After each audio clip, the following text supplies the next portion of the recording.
Rahabu na Ruthu, watu wawili maarufu katika maandiko, hawakuwa sehemu ya watu wa Mungu kwa kuzaliwa.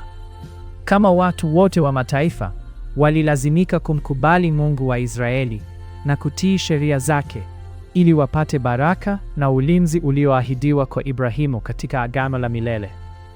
Hakuna mahali katika Injili ambapo Yesu alionyesha kwamba mchakato huu wa kuwaingiza watu wa mataifa katika watu wa Mungu ulibadilika alipokuja.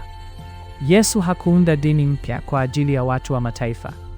Mtu wa mataifa anayetaka kuokolewa na Kristo lazima afuate sheria zile zile ambazo Baba alizipa taifa alilolichagua kwa heshima na utukufu wake. Baba huona imani na ujasiri wa mtu huyu wa mataifa na humimina upendo wake juu yake. Humuunganisha na Israeli na kumpeleka kwa Mwana kwa ajili ya msamaha na wokovu. Je, unataka kujua zaidi? Nenda sasa hivi kwenye sheriayamungu.org.